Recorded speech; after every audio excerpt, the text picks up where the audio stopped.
Hello and welcome to the Patreon channel of True Crime Rocket Science, the most authentic voice in true crime.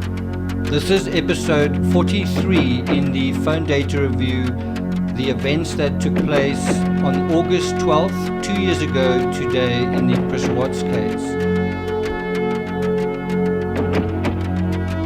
On August 12th, the phone data review spans an incredible 6 pages.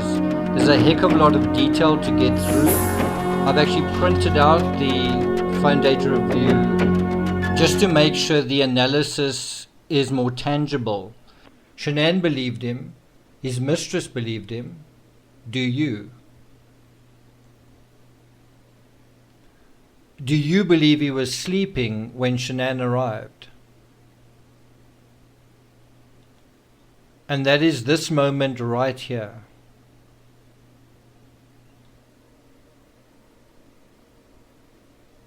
And now for part 2 in the phone data review. It's 6 pages. We're going to go through every entry line by line, timestamp by timestamp.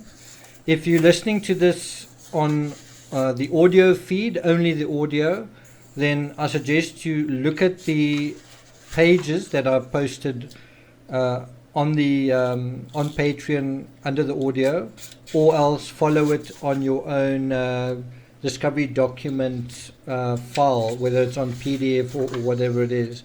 But it'll probably help if you can look at it on the document itself. It's not essential, but it'll probably make seeing the text while I'm explaining it just sort of come alive more than it has. Okay, so let's begin. We're now on page 2114 of the Discovery documents. It's the first of 6 pages, and it starts on August 12th at 07:32. Not found on Watts' phone. Shanann sends him a message, "Good morning, baby, love you." And it appears he doesn't answer her because there's no answer on her phone. Now, it's possible that he deleted the answer on her phone, but why is it important that this message not be on his phone? Well, because his story is that they're getting divorced. His story to the FBI was that he had a conversation with her that morning, and the conversation was that they're going to split up. And there were some tears, and they were going to get rid of the house. Well, how can that be if the 24 hours earlier, less than, she's saying, "Good morning, baby, love you"?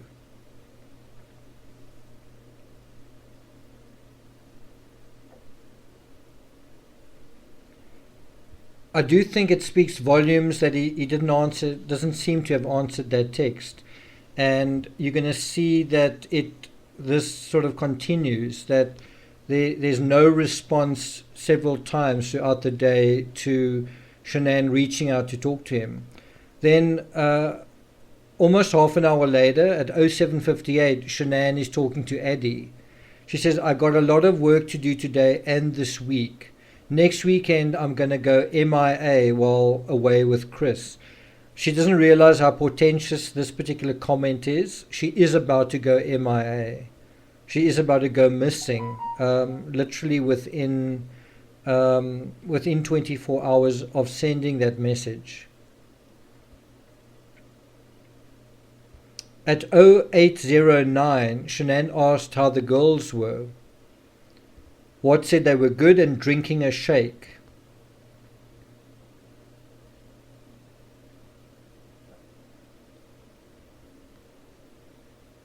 Now you've got to ask yourself, why are certain messages missing from the phone data review and others not missing? So Watts' response, he doesn't delete. He tells her that the girls are fine and they're drinking a shake. Now, why is that there? Why did he not delete that? Well, because he wants the phone data reviewer to understand that he took care of his children and that he gave them breakfast. And, if you find an evidence of a shake in his home, well, it's because he gave them a shake Sunday morning. Well, didn't he also give them one Sunday evening? in the trash, it does look like there's evidence of a shake, or it could also be coffee, like a Starbucks coffee. But we know all over Facebook that the children would drink shakes, and Shanann would drink shakes, and he would drink shakes as well. And so, what's the best way to hide something? Well, hide it in something that you're ordinarily doing. You're not going to notice it. Shanann replied, "Miss you guys, give them kisses for me." Watts said he would, and Shanann told him to have a great day. He reciprocated. So he also said, "Have a good day."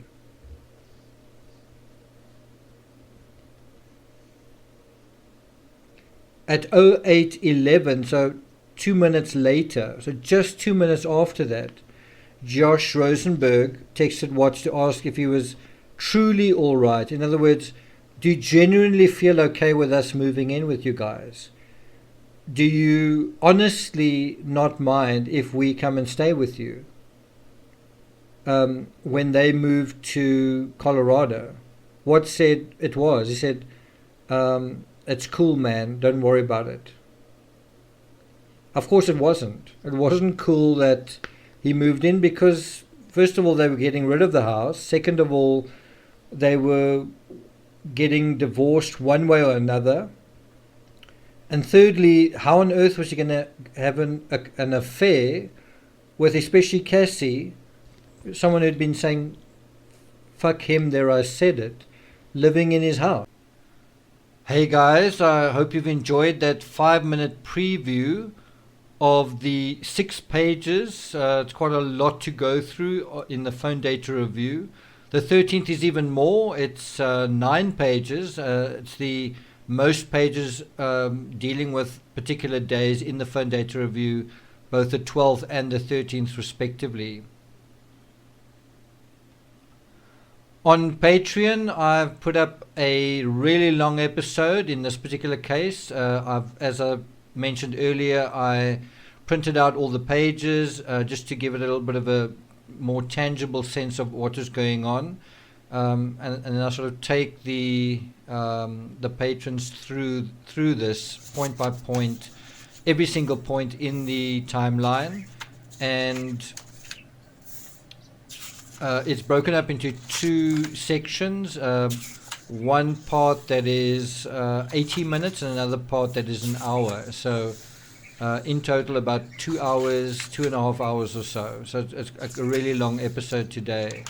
Quite a lot of analysis, a lot has been dealt with, and I've sort of highlighted a couple of things that are actually missing from the phone data review, and when you bring them in, what that actually means, how it changes everything. So if you're interested in the Watts case, this is really the most crucial aspect, is the 12th and the 13th.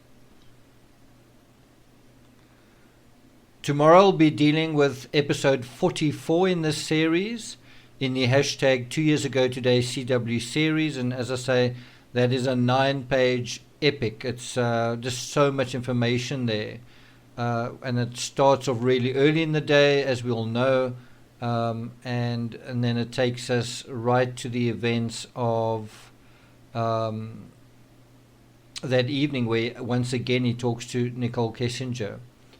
And then the next day is the Sermon on the Porch, and then we sort of coming to the end of the series. The sort of the next day, which is the Tuesday, is the Sermon on the Porch. The cadaver dogs come in, and then he goes to the Thayers, or he's on the way to the Thayers, and then of course he goes to speak to Coda for the very first time. When he leaves, he says, "Well, I'll come in and see you at," I think it was 11 o'clock the next morning, and he brings his father, and then that is the Wednesday. And then I think the bodies are discovered at around about midnight, or exhumed at about midnight, and then the children at about 3 to 4 to 5 o'clock the next day, which I think was Thursday. And then he appears in court, and then that is ultimately the end of the Watts case, prior to the sentencing hearing and the release of the discovery. So in all, there'll be 50 episodes. We're now at 43. Tomorrow will be 44, and then 6 after that. Thank you for listening, and if you haven't subscribed to this channel, please do. Like, share, leave a comment. If you want to listen to the episode on Patreon, go to the description. It's Patreon/TCRS, and I'll see you guys next time.